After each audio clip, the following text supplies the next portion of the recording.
क्या आपने बड़ा अच्छा काम किया है। अरे क्या हो रहा है हमारे महाराष्ट्र में, गरीबों को गाड़ी से उतार कर पीट पीट कर उनकी जान ले ली जा रही है। मैं मुतालबा डिमांड करता हूं कि 1 हफ्ते के अंदर पूरों को गिरफ्तार करना, आप जेल को भिजाना उन तमाम जालिमों को जिन्होंने हमारे सुलेमान अंसारी को और अब्दुल अफान माजिद अंसारी का कत्ल किया। ये नाथूराम गोडसे की नाजायज औलाद है, ये नाथूराम गोडसे की नाजायज औलाद है। इन्होंने हमारे मासूम इंसानों की जान ली है। हम मुख्यमंत्री हो या डिप्टी सीएम हो, कुछ तो बोलो। अच्छा, कुछ तो ये सेकुलर पार्टी के लोग बोलो, राष्ट्रवादी के लोग बोलो, कांग्रेस के लोग बोलो, ये आपके शिवसेना के लोग बोलो। मुंह में क्या दही जम गई? नहीं बोलेंगे। कब बोलेंगे? ये ओवैसी इम्तियाज भड़काऊ भाषण देते, चुनाव आएगा तो बोलेंगे बीजेपी को हराना है, हमको वोट दो। अब तो बोलो इन बच्चों के बारे में। हम जब बोल सकते तुम क्यों नहीं बोल सकते? इसलिए नहीं बोलते कि तुम्हारी मौत इनको पसंद है, मगर तुम्हारे वोट से मोहब्बत है। तुम्हारी जिंदगियों से मोहब्बत नहीं, सिर्फ तुम्हारे वोट से मोहब्बत है।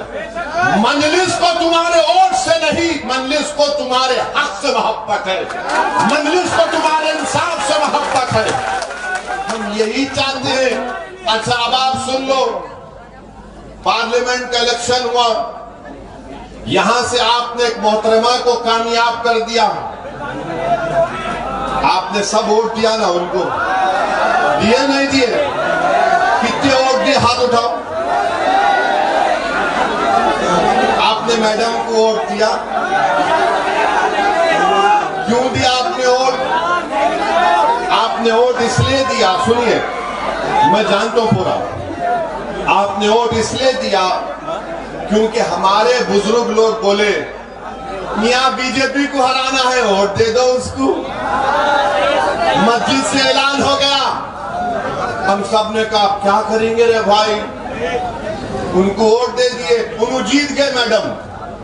और मैडम जैसा दिल्ली को पहुंचे, दिल्ली को पहुंचते क्यों ना बता दिया अपना असली रंग, माने अपना असली चेहरा। क्या बता, क्या बोले मैडम? मोदी जी बहुत अच्छे आदमी हैं, जैसा बोलते वैसा नहीं है। हाँ, आप पहले बोल देना था। मगर मैं पूछना चाह रहा हूं, जो लोग मजलिस के फैसलों पर तनकीद करते हैं, जो लोग मजलिस के इलेक्शन लड़ने पर परेशान होते हैं, मैं उनसे आज सवाल कर रहा हूं, बड़ी इज्जत के साथ सवाल कर रहा हूं, क्या आपने गलत फैसला नहीं लिया? आपने क्यों कहा गरीब और मजलूमों को वोट दो उनको? यही तो मैं कह रहा हूं, सियासत से करो। अगर हम सियासत नहीं करेंगे तो कोई और हमसे सियासत करेगा। अब आपसे सियासत हो गई 2019 में, इसीलिए मजलिस बोली कि सियासत हमको करने दो। अगर जो लोग हमारे बड़े हैं, अगर वो सियासत करना चाह रहे, आप आओ सियासत में, इलेक्शन लड़ो, मैं आपके बाजू पीछे खड़े होता हूं, आप करो सियासत। मगर सियासत इसको नहीं बोलते कि इलेक्शन से पहले मस्जिद में ऐलान कर दिया कि इसको वोट दो, अब इसको वोट दिया, उसके बाद वो बीजेपी का साथ दे रहे, तो फिर अब कौन जिम्मेदार? अब तो ओवैसी को जिम्मेदार नहीं खड़ा कर सकते आप। मैं तो बाला साहब के लिए इलेक्शन कैंपेन कर रहा था, मगर आप बताइए, आपने वोट दे दिया मैडम को, मैडम बीजेपी को सपोर्ट करती है। अब आप बताइए क्या होने वाला है। मेरे अजीज दोस्तों और बुजुर्गों, चौथी बात मैं आपसे अर्ज करना चाहूंगा, हमारे अमरावती के नौजवानों से अपील करूंगा, आप मेरे भाई की तरह हैं, आप लोग मेरे बेटों की तरह हैं, मैं आपके चचा की तरह हूं, आपका हमदर्द के नाते मैं अमरावती के उन नौजवानों से भीख मांग रहा हूं कि नौजवानों सुनो, मैं उन नौजवानों से अपील कर रहा हूं कि खुदा के लिए तुम ड्रग्स को छोड़ दो, एमडी ड्रग्स को छोड़ दो, सेसेस को छोड़ दो। नौजवानों याद रखो, नौजवानों तुम हमारा मुस्तकबिल हो, तुम मुस्तकबिल हो, तुम फ्यूचर हो। अगर किसी कौम का नौजवान बर्बाद हो जाता है तो तुम इस दीवार की तरह, ये तो दीवार है ना, तुम इस दीवार की तरह हो कि वहां के लोग रुक रहे अंदर आने से, क्योंकि दीवार है। नौजवानों तुम कौम की दीवार हो, अगर दीवार गिर जाएगी तो जमाना रास्ता बना लेगा, तो तुम दीवार हो। अगर इस दीवार में ड्रग्स होंगे तो दीवार ताकतवर कैसे होगी बताओ नौजवानों। अगर तुमको एमडी ड्रग्स से सेसेस से नशा चढ़ता है ना, तो मैं तुमको बताता हूं नशा चढ़ाने की दवा क्या है। तुम नशा चढ़ाना चाहते हो ना, तो तुम सुबह में रात में उठो, फजर से आधा घंटा पहले उठो, वजू करो, अल्लाह की बारगाह में 2 रकात नफिल नमाज पढ़ो और याद करो अल्लाह के एहसानात जो तुम पर अल्लाह ने किए हैं। याद करो कि अल्लाह ने तुम पर इनामात दिए। तुम अगर तकलीफ में हो तो अल्लाह से अर्ज कर दो, रब्बे करीम ये तकलीफ है अमरावती में। अगर तुम्हारे घर में तकलीफ है तो अल्लाह को बोलो, परवरदिगार तू जमीन और खालिक का मालिक है, तूने खून के लुथड़े से मुझे अपनी माँ के पेट से पैदा किया, रब्बे करीम ये मेरी तकलीफ है, तू देख ले। तुम देखो मेरी इस बात को, तुम नमाजी बन जाओ, तुमको नशा आएगा। तुम कुरान की तिलावत करो, घर से निकलने से पहले 1 आयत पढ़ के निकलो।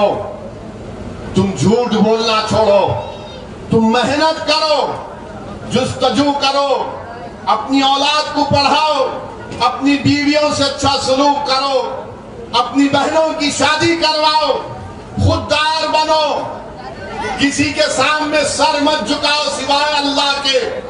तुम देखोगे कि वो नशा जो चढ़ता है उसको ईमान का नशा बोलते हैं। वो जो नशा चढ़ता है उसको इश्क नबवी मोहम्मद सल्लल्लाहु अलैहि वसल्लम के इश्क का नशा चढ़ जाता है। जब ये नशा तुम पे चढ़ जाएगा, दुनिया का कोई नशा तुम्हारे सामने करीब नहीं आ सकता। तो नौजवानों मेरी आपसे गुजारिश है, अगर मेरी बात से आपको तकलीफ हो रही है तो मैं तुमको तकलीफ देने के लिए नहीं कह रहा हूं। मैं तुमको बर्बादी के रास्ते पर जाता हुआ नहीं देख सकता।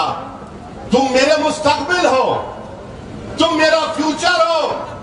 कल जब तूफान आएगा बातिल ताकतों का, तो तुम तो इन बातिल ताकतों के तूफान में तुम तो एक चिराग की तरह हो। मेरे बच्चों, मेरे नौजवानों, तुम एक चिराग की तरह हो। जहां पर अंसारी को मार दिया गया, अगर तुम खड़े हो जाओगे तो कोई अंसारी को नहीं मार सकेगा, मगर तुम अगर अपने आप को मारोगे तो फिर हम तो मार खाते रहेंगे मेरे भाई।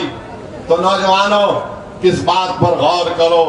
चौथी बात यह है कि अभी मैं आ रहा था रास्ते में तो मैंने देखा कि मीडिया ने रिपोर्ट किया कि भारत के फाइनेंस मिनिस्टर मोहतरमा ने एक बयान जारी किया और उन्होंने अमेरिका के साबिका सदर बराक ओबामा के उस बयान को तनकीद का निशाना बनाया कि बराक ओबामा ने इतने मुस्लिम ममालिक पर बमबारी की।